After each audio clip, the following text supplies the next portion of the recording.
Chance to join. Welcome. My name is Jennifer Kaur. I'm the Executive Director of the Tennessee Historical Society, and this is the first session in the part 2 of Tennessee 101, Tennessee Women in the Progressive Era. So I'm going to go over a few housekeeping details here with us. To register for next week's program, go to tennesseehistory.org/home/programs, and you see the purple there. You'll click on that, and that will take you to the landing page for this part of the series. We have 6 lectures scheduled. And then if you go down to the bottom, you'll see under upcoming events, the next lectures that we have coming up, and go ahead and register for all of them.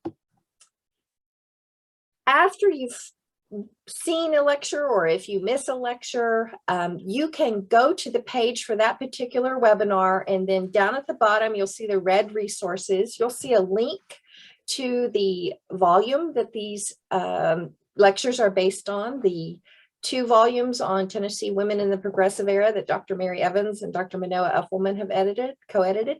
And then you'll also see a link to what we're calling the Padlet. This is a fancy word for online storage, and our speakers will be making available to us their slides for this particular presentation and other resources. So you can go there for that.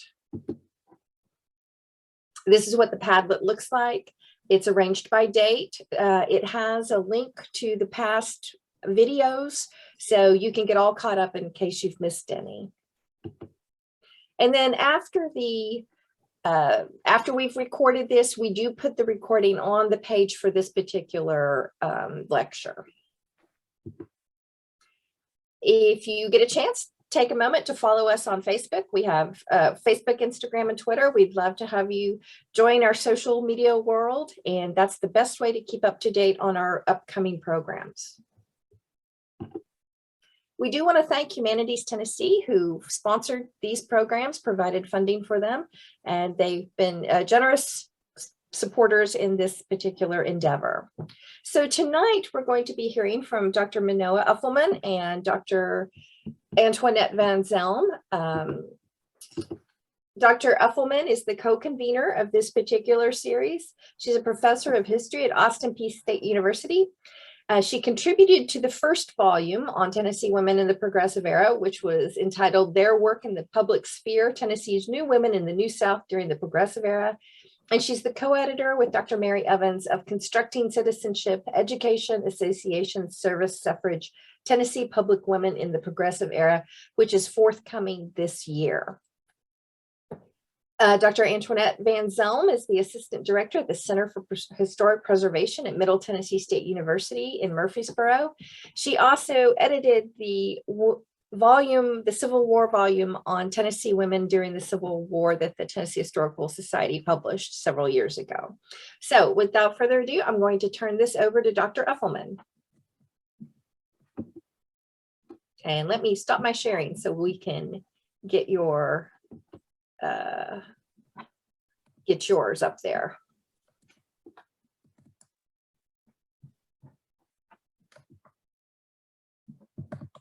Oops, is that it? There you are. That's good. Thank you, Jennifer. Thank you, Tennessee Historical Society. Thank you, all the crack team that put this together. It took a team, it's a team effort, and we really, really appreciate it. So we will continue tonight about the Progressive Era and women of the Progressive Era. And most of us do not think of the United Daughters of the Confederacy as progressive. Today, they are mostly known for the controversies about Confederate monuments they erected. However, the UDC worked to change Southern society in ways they considered reforming based on tenets of the lost cause ideology. They practiced what historian Karen Cox calls Confederate Progressivism. So to review the tenets of the lost cause, because this is essential to understanding the UDC, these are parts of the lost cause. Slavery was a benign labor system that benefited the Southern economy and the enslaved. Slavery was good because it Christianized and civilized Africans and their descendants. Enslavers were benevolent masters, and enslaved were faithful and content. They were well taken care of with food and shelter. Slavery was not the cause of the Civil War. It was fought for over states' rights. Southerners were nobly following the tradition of the founding fathers who rebelled against England's tyrannical rule. Confederate soldiers, officers, and political leaders were virtuous heroes and deserved memorialization with statues honoring them. Confederate women were supportive and faithful to the Southern cause. Caroline Meriwether Goodlet was the founder of the United Daughters of the Confederacy. It was founded September 10th, 1894 in Nashville. Caroline Meriwether Goodlet had impeccable lost cause credentials. She was raised on the border of Kentucky and Tennessee. Her brother joined the Confederacy and was an early casualty of the war. He was buried on their plantation, and Caroline threw herself into the war effort. She married a Kentuckian, had a son, and after the war, obtained a divorce and took back her maiden name. She later remarried a Confederate veteran and lived in Nashville, where she was active in numerous organizations for 3 decades before the founding of the UDC. She was very active in the Ladies Memorial Association, and she was instrumental in purchasing a section of Mount Olivet Cemetery to bury indigent veterans. She was active in the Confederate Memorial Association. Other groups were the Visitors of the State Blind Asylum, the Women's Christian Temperance Union, the International Charities of Corrections, and she was a lifetime member of the Humane Society, and she was instrumental in efforts to provide drinking fountains for horses. One of her lasting legacies will be being on the UDC Education Committee, and she worked to secure passage of compulsory education, and that bill passed the General Assembly in 1925. Another woman that was instrumental in the formation of the UDC was Anna Davenport Raines. She was a daughter of a Confederate soldier, and she was from Georgia, and she and Meriwether Goodlet had this thriving correspondence about forming a group. Together, they planned the first meeting in 1894, and they met at the Baxter Building in downtown Nashville. At this first meeting, most of the attendants were Tennesseans, and Tennesseans held prominent leadership roles as officers in the national organization. Members had to be lineal descendants of Confederate men and or women.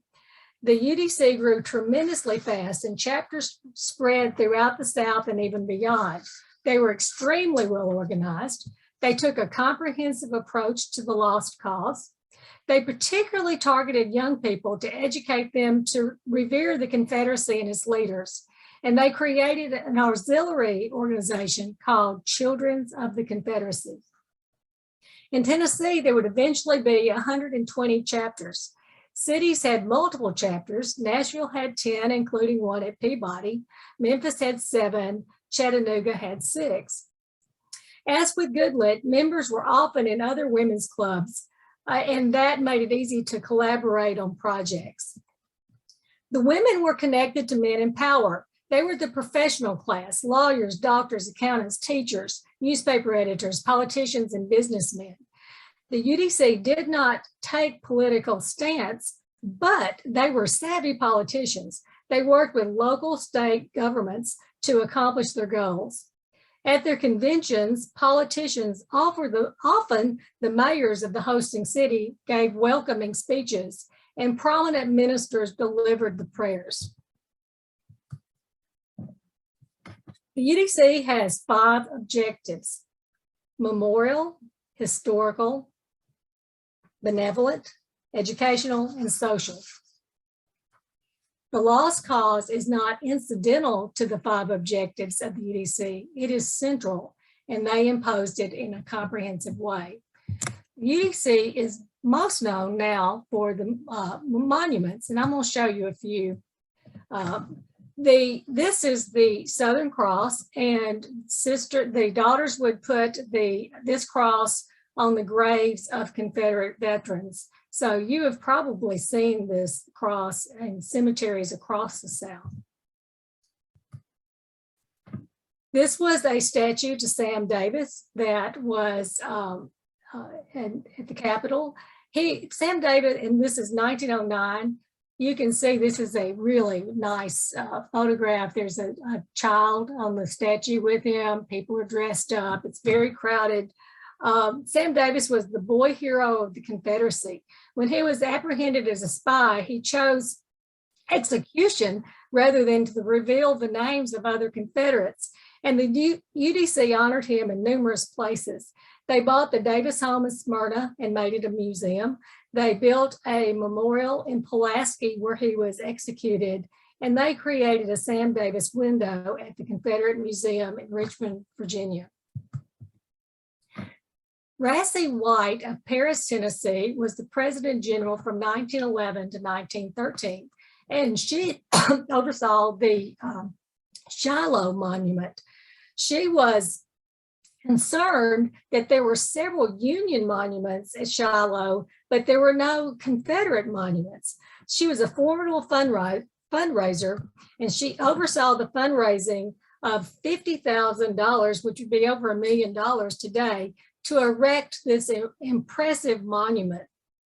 When it was dedicated in 1917, 15,000 people came to the dedication.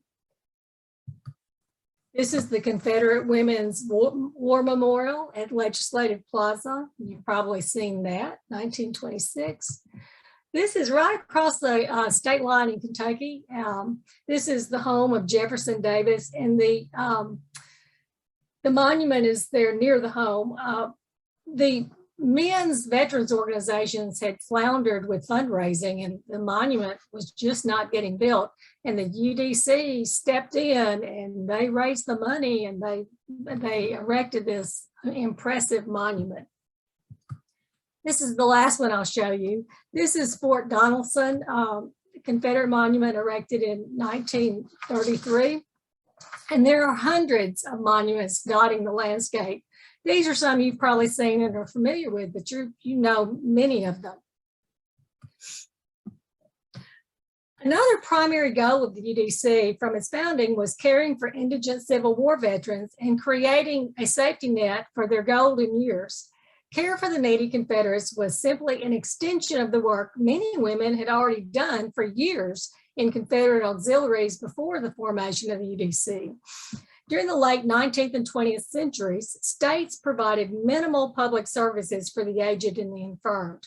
From 1892 to 1933, the Soldiers' Home in Nashville was residence and hospital to almost 700 veterans, and they called these the people that lived there, they called them inmates.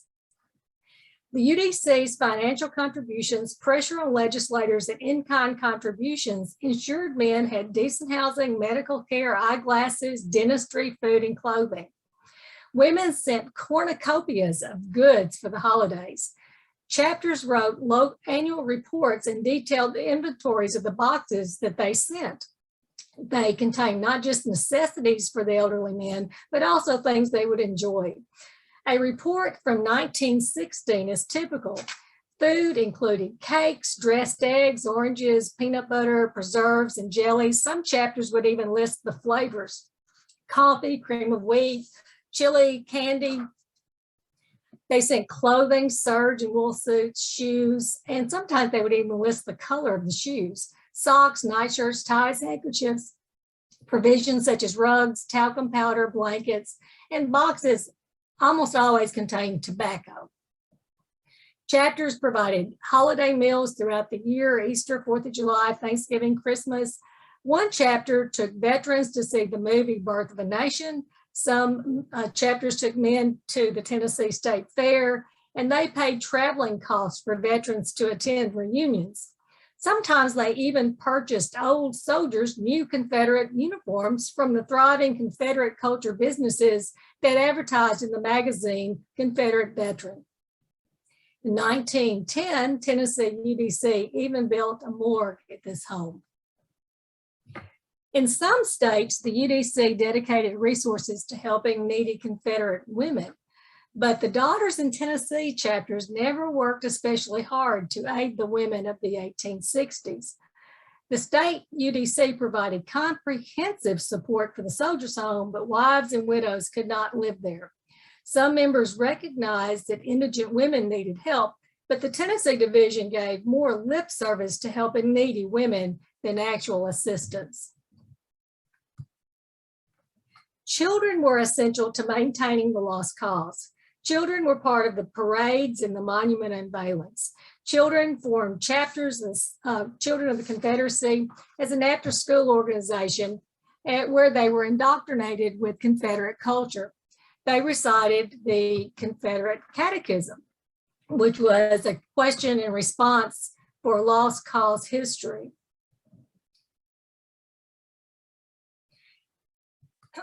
This is a picture of a group of children of the Confederacy in Pittsburg, Tennessee. And you'll note they even have a baby in a carriage. The Tennessee UDC historian Ann E. Cody wrote, quote, "The South had suffered long because of unfair history and limited and misguided education. The UDC was determined to control the curriculum." This is this is a fabulous picture. It is Jackson, UDC in 1919, and it replicates the stars and bars of the flag, and the women are all dressed up, and the children are featured prominently in the front. The women were determined that the true history of the war would be taught. They protested what they called anti-South books as, quote, improper, unfair, and sectional histories. Mildred Lewis Rutherford, she's from Georgia. She was the historian general from 1911 to 1916, and that was an important position given the significance of history in the goals. She was a lifelong teacher, and she was a writer of lost cause histories, of which she wrote 29 books and pamphlets. She gave scores and scores of talks, and she often wore hoop skirts while she gave them, and she did that until her death in 1928. This is Sarah Martin Rose. She was born and raised in Pulaski. Martin Methodist College was named after her grandfather, and she promoted the Ku Klux Klan. She wrote, "The Ku Klux Klan, or Invisible Empire," touting the necessity of the Klan to restore order, protecting white women, and encourage children to revere the Klan. This book was unanimously endorsed by the Daughters of the Confederacy at their 1913 convention in New Orleans. She succeeded Rutherford as historian general, and she promoted a pro-KKK curriculum.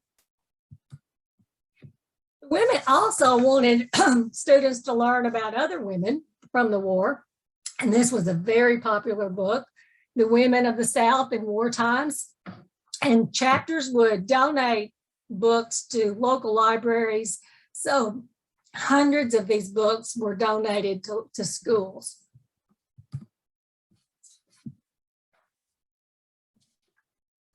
Confederate Hall was a girls' dormitory at Peabody Normal School. And a normal school is a teaching school, and Peabody was the premier teaching college of the South. Daughters from across the state enthusiastically fundraised for the new girls' dormitory. The Tennessee division lobbied the state legislature, which appropriated $10,000. Individual donors contributed to the building fund, as did UDC chapters from across the country. Chapters in Knoxville, Nashville, and Jackson made the largest donations, but in this state, all Tennessee chapters contributed. They contributed a total of $50,000 of the necessary $150,000, which would be over $2 million today. With funding obtained, the UDC oversaw the construction of the columned green revival dormitory. Confederate Memorial Hall opened for students at Peabody College in 1935. Confederate Hall demonstrated the UDC's efficiency and sustained local, state, and national collaboration effective political lobbying, and long-term complex fundraising. In 2016, Peabody became part of Vanderbilt, and Vanderbilt paid the UDC $1.2 million in a settlement to change the name. This was a postcard I pulled off the internet, the Jefferson Davis Monument and human flag. So the flag are actually people dressed in colors. And I'll leave this up while I talk about scholarship. The UDC gave out thousands and thousands of dollars worth of scholarships. Local chapters gave to local children. The Tennessee division gave 4 endowed scholarships, 1 for each grand division of the state and 1 for a student from anywhere. Then there were also national scholarships in which local students could apply. Descendants of Union soldiers and U.S. colored troops and African Americans were not eligible for the scholarships. By promoting higher education instead of industrial education, the UDC maintained a social hierarchy by providing opportunities for middle-class children rather than poor children. Some chapters were concerned about poverty preventing children from learning, and they provided clothes and food to schools. The UDC sometimes supplemented teachers' salaries and donated classroom supplies.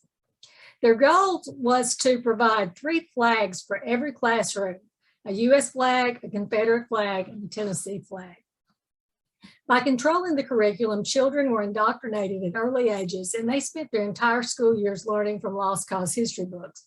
The UDC sponsored essay contests promoting Lost Cause and mythologizing the South, significantly downplaying slavery.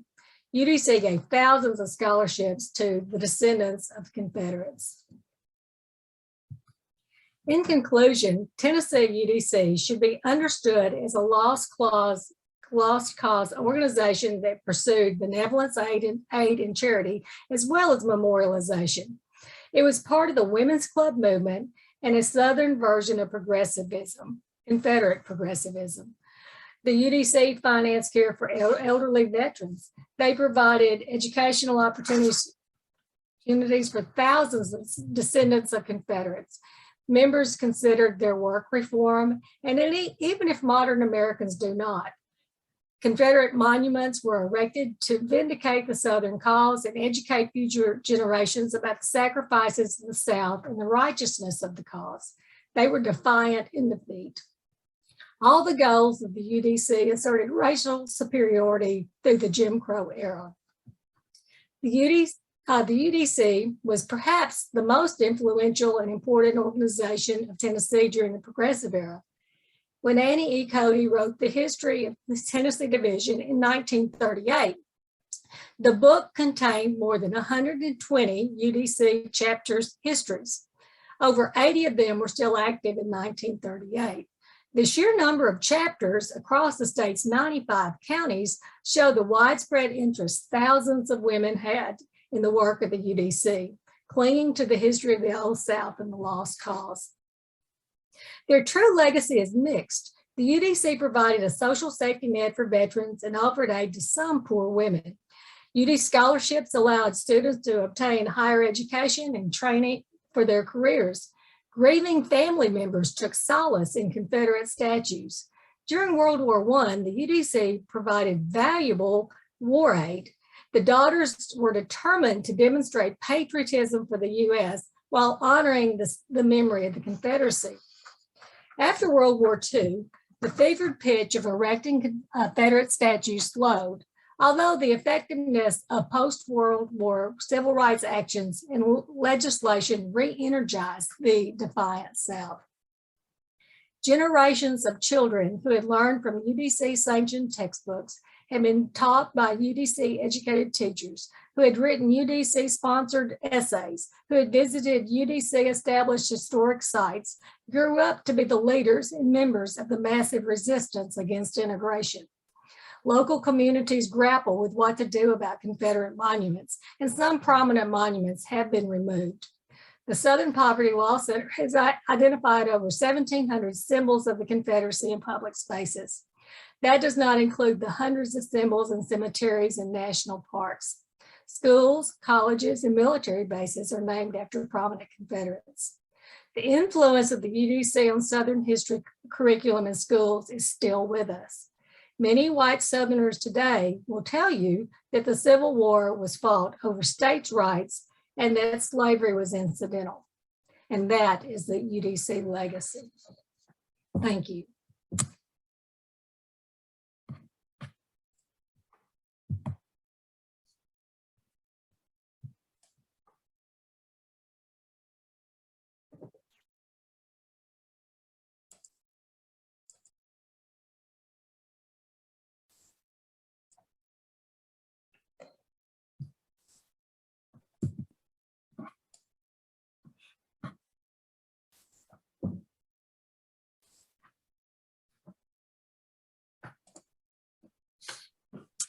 Okay, there we go.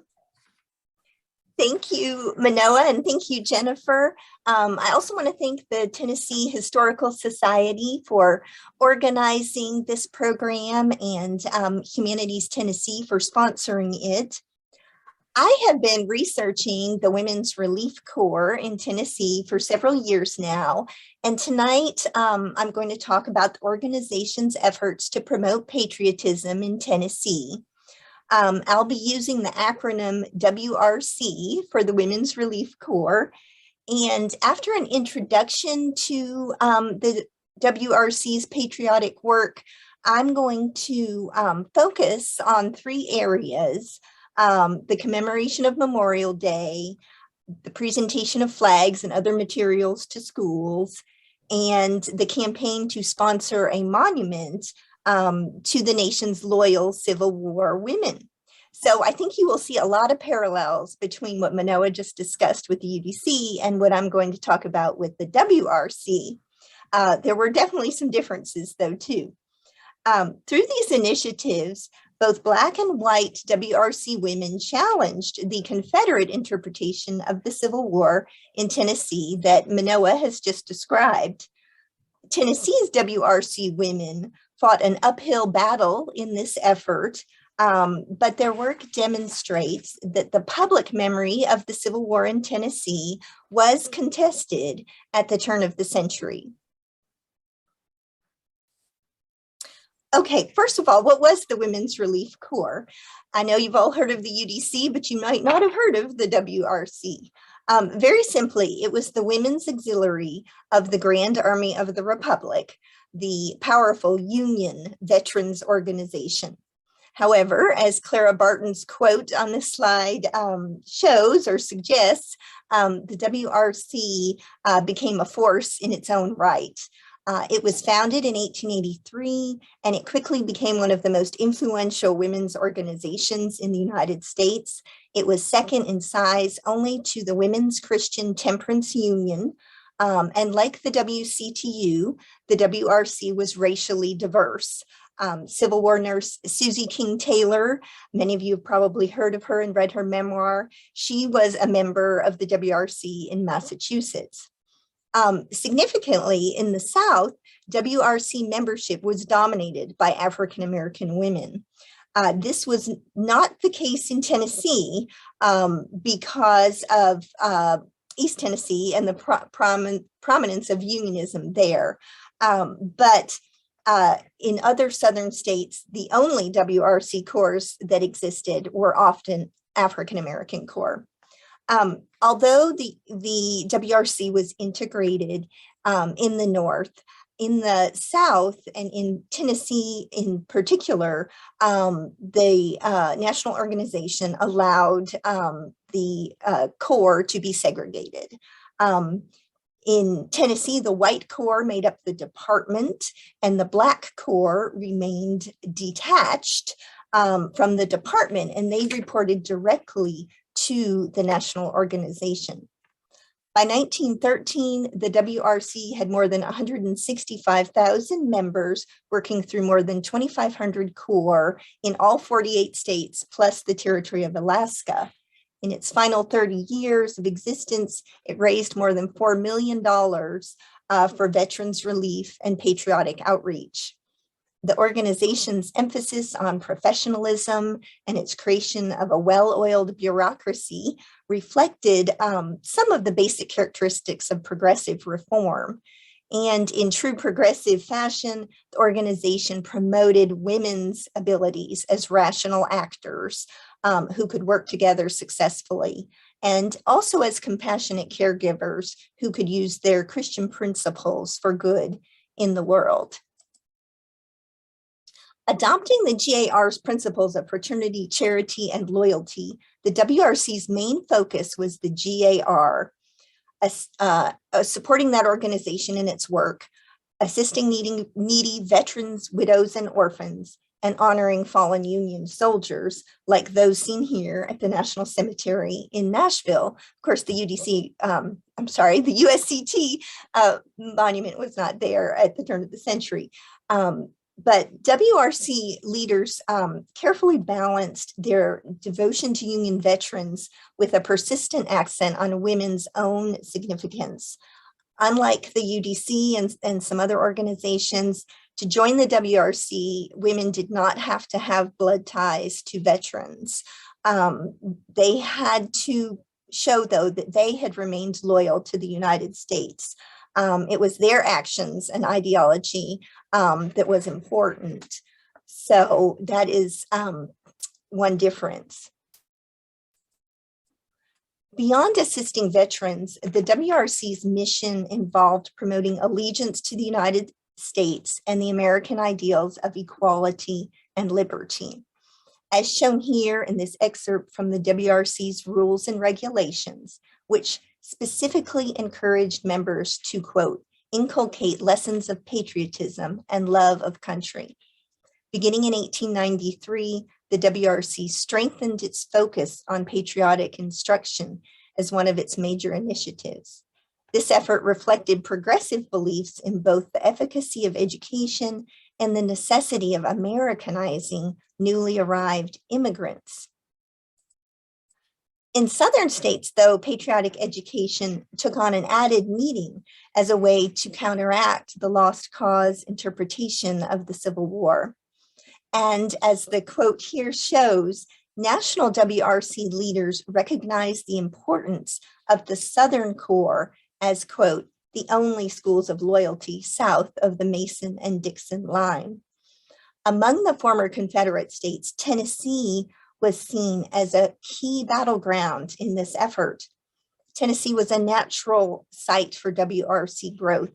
It had supplied about 50,000 soldiers to the Union cause, featured a strong GAR organization, and it was the burial ground of tens of thousands of Union dead. But despite these promising factors, the WRC in Tennessee remained a very small organization whose members felt embattled within a hostile environment. In this slide, the images show on the left information about the Tennessee Department in 1901. So that's the White Corps. There's 6 White Corps of 121 members. And then on the right are the Black Corps the same year. And there were 4 of them with about 75 members. So as you can see, combined, there are less than 200 women involved. And this number stayed consistent up until World War I. For both the Black and white women on the ground in Tennessee, patriotic outreach was a daunting challenge, but one that they embraced. And here is an excerpt from a letter written by Sarah Connors, president of the Isham Young Corps in Knoxville, and that was the African-American WRC Corps in that city. And she said, "We're a small corps. We have no flag for our corps, but I'm sorry to say we don't have the flag salute. I'm anxious to do more about patriotic work and will be glad to receive all the information you can give me." This quote here reflects the sentiment expressed by WRC women throughout the South. "Pray for us that we may hold up the flag" was a common refrain in their letters. In turn, WRC national leaders consistently praised Southern African American members for their devotion to the United States. Just a few quotes to that effect. It's hard work for our good women, and we of the North, East, and West do not for one moment realize how difficult it is for them to arouse enthusiasm for Old Glory and our beloved country. And another one, the love and loyalty of our Southern sisters are a revelation to me. Finally, the one on this slide, they are about all there is down there that is patriotic. From Elizabeth Turner of Massachusetts. She was a former WRC president, and she was the most outspoken advocate, white advocate for Southern African-American WRC women. She was extremely influential in the preservation of Andersonville, but that's another story. But if you ever want to learn more about a woman who few people know today, but had a remarkable legacy, could look her up. All right, the patriotic work of Black and white WRC women nationwide included groundbreaking work on organizing Memorial Day commemorations. The organization took particular pride in its attention to the Union dead in the South and its efforts to place a flag on every Union grave. Again, WRC leaders emphatically drew attention to the essential role of African American women in decorating the graves of Union soldiers in the South.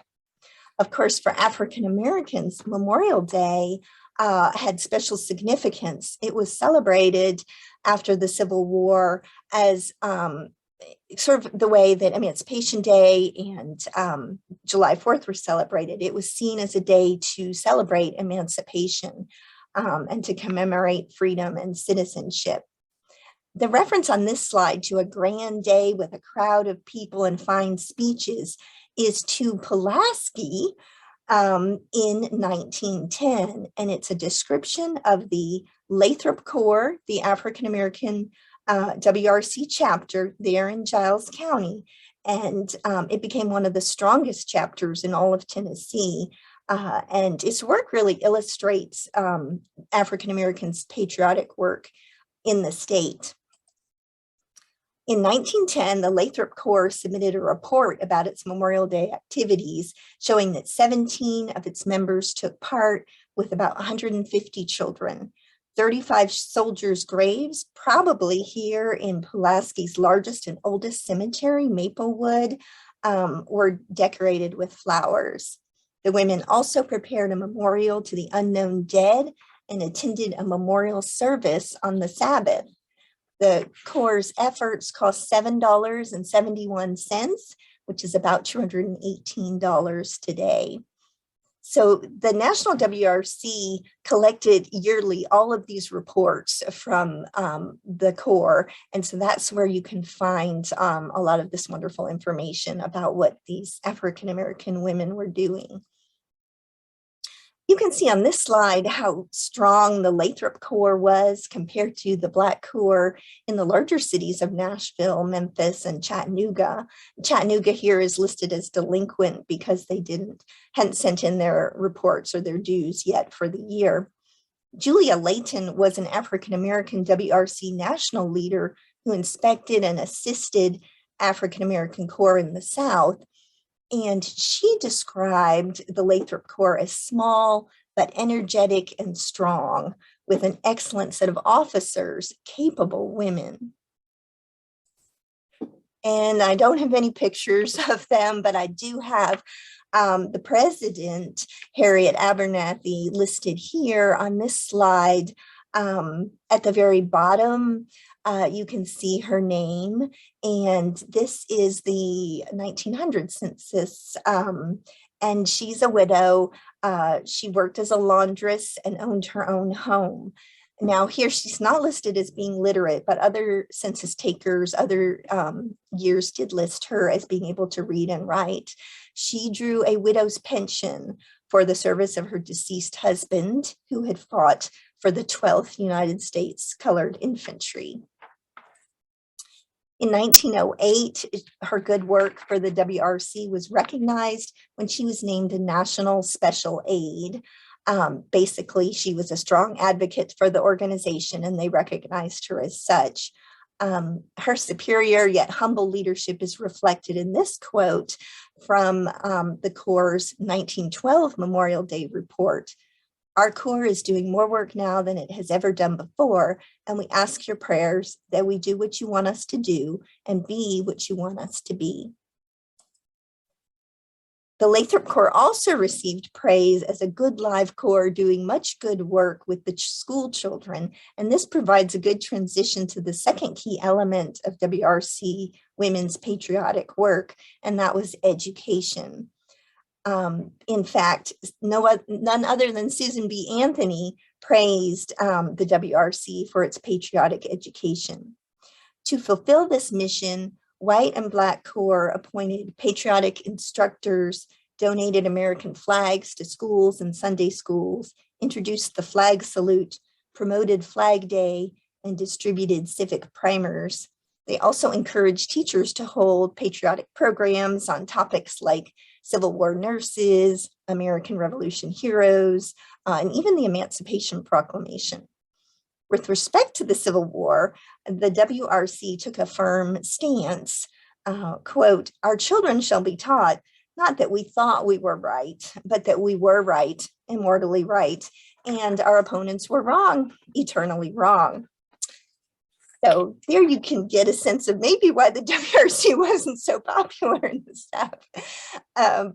But anyway, as far as the outreach to schools, Tennessee's WRC leaders eagerly responded to the mission of patriotic education. And they sought to influence the governor, the superintendent of public instruction, school superintendents, school board presidents. They donated flags to grammar schools, high schools, and colleges. In 1904, for example, the Tennessee Department arranged for the WRC's national president to present a flag to the University of Tennessee at Knoxville, which is shown here on the left. And she also gave a speech. Supposedly, the flag was floated to the breeze amid the strains of the Star-Spangled Banner. Another example, on Washington's birthday in 1906, the African American School at Orchard Knob gave a fine program and received a flag from Chattanooga's White Mission Ridge Corps. I don't have a picture of that school, but it was founded in 1904 right near the Orchard Knob commemorative site shown on this slide on the Chattanooga battlefield. Well, the WRC's national president declared in 1907 that excellent work has been done in Tennessee. National leaders also recognized that it took, quote, enthusiasm, tact, perseverance, and judgment to reach school children in the state. After visiting Tennessee in June 1911 and witnessing the stars and bars flying from buildings in honor of the birthday of Jefferson Davis, the WRC's national patriotic instructor gave a special gift to the Tennessee Department of different patriotic materials, possibly including the book that's shown on the slide here. Okay, so a few of the women who played a role in the patriotic education effort. One was Annie Johnson of Knoxville, a widow whose husband had served in the 16th Indiana Infantry. As department president in 1910, she in turn commended the members of the Sequatchie Corps, describing them as, quote, the only incentive for the teaching of patriotism and the love of the flag in their midst. Of course, how flag presentations and materials were received by Southern children and their teachers can be difficult to assess. In a darker moment, Elizabeth Turner, who was very matter of fact, declared, "We give the public schools of the South a flag, and it is rarely seen after we present it." Johnson, however, reported on one exceptionally positive case at a white school in Knoxville on President Abraham Lincoln's birthday in 1909. A teacher with 26 extended family members who had served in the Confederate Army, quote, had a large picture of Lincoln, her own purchase, draped with a flag I had presented her room. Johnson concluded, This evidence of patriotism from the source means a great deal in the Southland. In addition to Memorial Day programs and schools outreach, Tennessee's WRC leaders also hope to inspire patriotism through a public memorial honoring all of the nation's Civil War women, something that had never been attempted before. This initiative was spearheaded by white women, and I've not found any outreach to Tennessee's African American women regarding this effort. It all began in 1896 when Tennessee's White Lookout Corps in Chattanooga proposed a campaign to build a monument to loyal women as, quote, a perpetual reminder to all posterity of women's devotion to and love for her country. The proposed monument was to be erected in the newly opened Chickamauga and Chattanooga National Military Park, just at the foot of Lookout Mountain. We want it to be in the form of an arch of Lookout Mountain sandstone, spanning a principal entrance to the park. One side of the arch to be for a restroom for the many hundreds of lady visitors, and the other for archives. By 1900, the Chattanooga women had received the endorsement of both the WRC and the GAR at the state and national levels. And this is Maria E. Dean, who was very prominent in this effort to erect a monument to loyal women.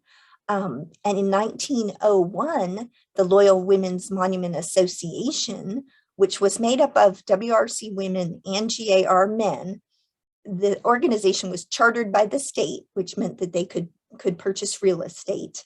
And then the WRC departments from across the country began contributing to this association via a Loyal Women Monument Fund.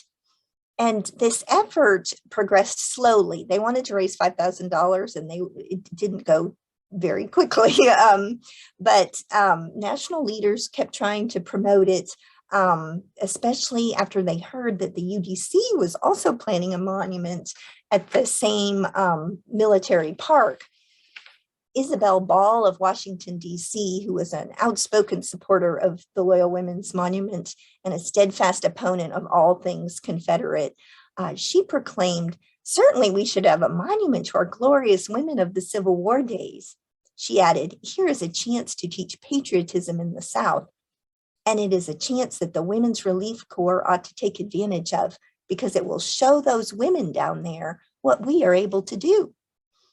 By August 1907, close to $2,000 had been raised, but then everything fell apart. The Loyal Women's Monument Association asked the national WRC to take over the project, including all the funds, and the WRC reluctantly agreed. However, some members of the Tennessee Monument Association did not agree with this plan, and they committed the ultimate faux pas. They went to GAR veterans and asked them to support the monument and donate, and that was not acceptable at all.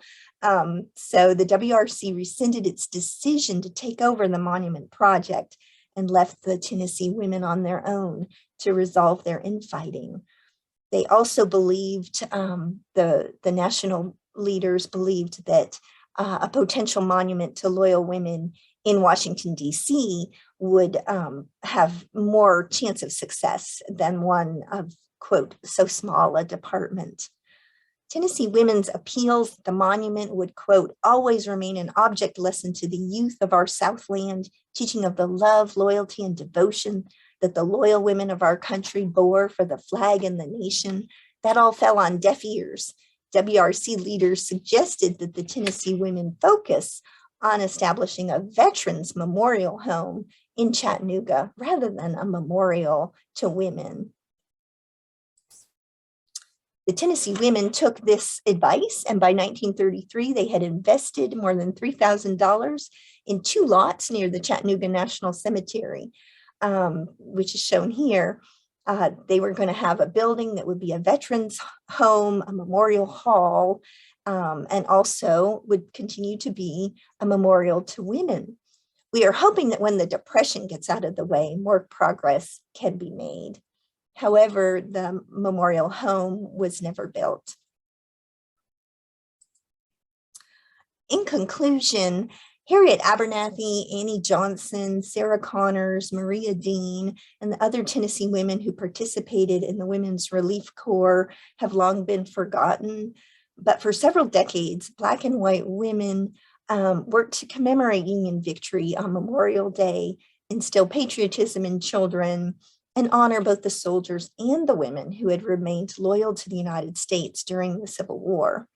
With the backing of one of the nation's most powerful women's organizations, Tennessee's WRC women publicly promoted an alternative historical memory that challenged the dominant version of the Confederacy. Like progressive women nationally, Tennessee's WRC women promoted love of country, but they focused largely on their neighbors rather than on immigrant Americans. The little-known story of white and Black WRC women's efforts to encourage patriotism in Tennessee enhances our understanding of Civil War memorialization in the state and adds a new chapter to the history of women's work during the Progressive era.